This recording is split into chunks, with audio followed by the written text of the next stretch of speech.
In a major escalation by Yemen's Ansarullah fighters, also known as the Houthis, they have decided to hit the US interest in the Red Sea and hit hard. Now, this is effectively an end to the ceasefire the Houthis had entered with the US earlier this year. Remember how proudly Donald Trump had flaunted his ceasefire with the Houthis? He was so overwhelmed that he had even called the Houthis brave. We had some very good news last night. The Houthis have announced that they are not, or they've announced to us at least, that they don't want to fight anymore. They just don't want to fight. And we will honor that, and we will stop the bombings. So we do. We take their word for it. It was, we hit them very hard. They had a great capacity to withstand punishment. They took tremendous punishment. And, you could say there's a lot of bravery there. It was amazing what they took. But we honor their commitment and their word. They gave us their word that they wouldn't be shooting ships anymore, and we honor that. But all this is set to change. This was after the Yemen-based Humanitarian Operations Coordination Center, which liaises between the Houthi forces and commercial shipping operators and is also associated with the Houthi military, announced sanctioning of 13 US companies, 9 executives and 2 vessels. So which are these companies and vessels? The business entities announced to be targeted by the Houthis include ExxonMobil, Chevron Enterprise, Phillips 66, Marathon Petroleum Supply, and ConocoPhillips, among others. Among those US individuals placed on the Houthis' hit list are Darren Wayne Woods, who is the CEO of ExxonMobil, and Michael Carl Wirth, who is the CEO of Chevron. The Houthis have also identified 2 American ships, namely Seaways San Baba and Seaways Brazos, as their future targets. Now, this is big and explains the future intent of the Ansarullah fighters. As someone who covers underreported and often misrepresented stories, I have seen just how easily the truth can get distorted depending on where you get your news from. In a time when honest journalism feels increasingly rare, I was genuinely surprised by Ground News. It's a one-of-a-kind app and a website built to make reading the news more transparent. It pulls together thousands of articles from around the world and lets you compare how different outlets report on the same event. You get side-by-side coverage along with visual breakdowns of political bias, reliability, and who actually owns each outlet. Take an example of the Houthi stories that I covered recently. Right away, I can see that over 30 news outlets reported on it, with most of the coverage coming from the right. If I scroll down, I can see every outlet that reported on this story and compare coverage. You can see how headlines also change due to these outlets' biases.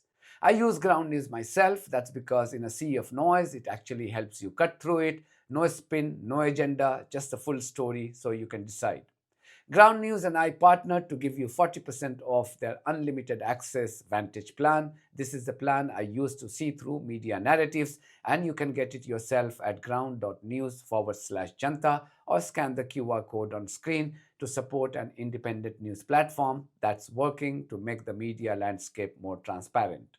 It's not clear what has prompted the Houthis to adopt such a hostile approach, given that they have a ceasefire with the US. But a statement by the Humanitarian Operations Cooperation Center read, and I quote, "The executive director of the HOCC affirmed that the HOCC will employ all available means and instruments to confront any hostile measures taken by any state or group against the Republic of Yemen, in accordance with the applicable laws and relevant regulations.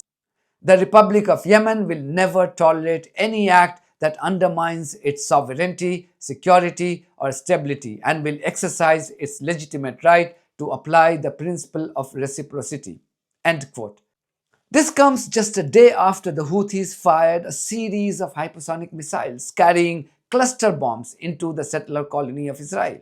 One of the missiles was also aimed at the Ben Gurion airport, where people had to take shelter as soon as it emerged that the Houthis had fired a missile in its direction. You can see here in this video just how deserted the Ben Gurion airport had become, fearing a missile from the Houthis. This was another view of a Houthi missile flying over the settler colony.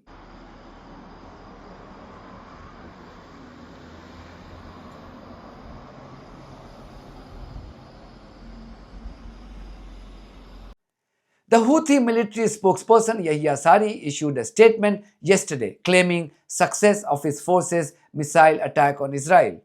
بيان صادر عن القوات المسلحة اليمنية بسم الله الرحمن الرحيم.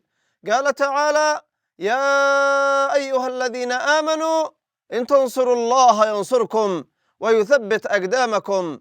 صدق الله العظيم.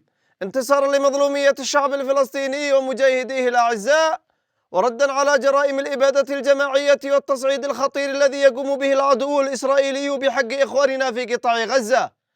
وفي إطار الرد على العدوان الإسرائيلي على بلدنا، نفذت القوة الصاروخية في القوات المسلحة اليمنية عملية عسكرية نوعية، وذلك بصاروخ باليستي فرط صوتي نوع فلسطين 2 الانشطاري متعدد الرؤوس، مستهدفا أهدافا حساسة عدة في منطقة يافا المحتلة.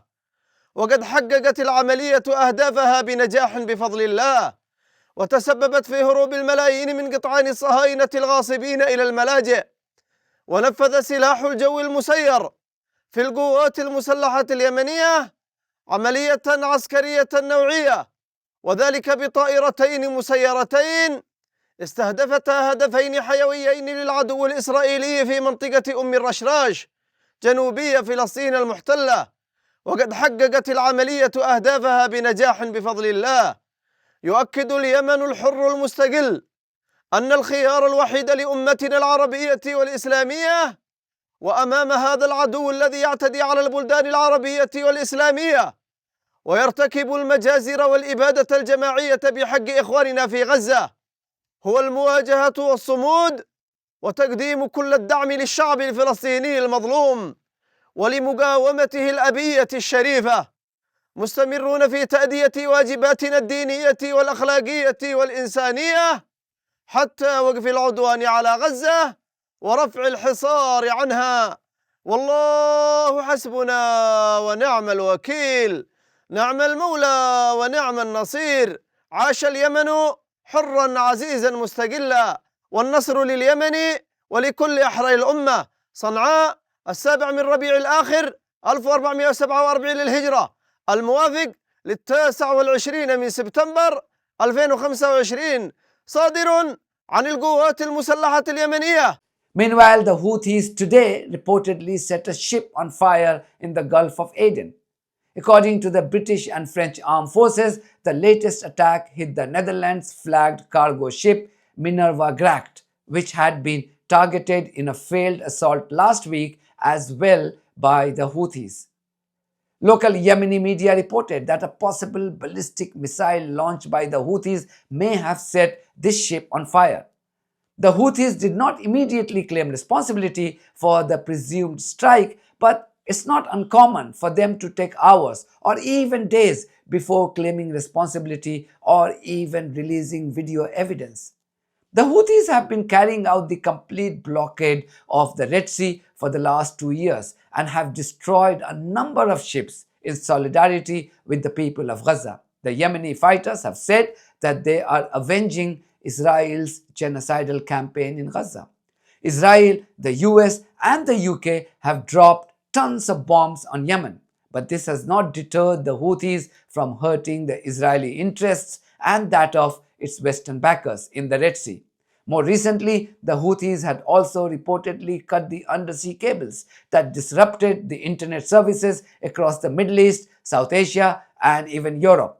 Despite having lost their political leadership, including the Prime Minister, in an Israeli airstrike recently, the Houthis have made it abundantly clear that they may have suffered some losses, but they remain as strong as ever in their fight against Israel and its Western backers. The announcement to punish American companies, individuals, and ships is a case in example. That's it from me. Thank you very much for your support of this platform and our journalism on buymeacoffee.com and Patreon. If you too think that our journalism is worth supporting, then you too should consider becoming part of it. Details are there in the description of this video. In the meantime, if you haven't subscribed to my channel, please do so, because that's one of the many ways you can support independent journalism. God bless you all.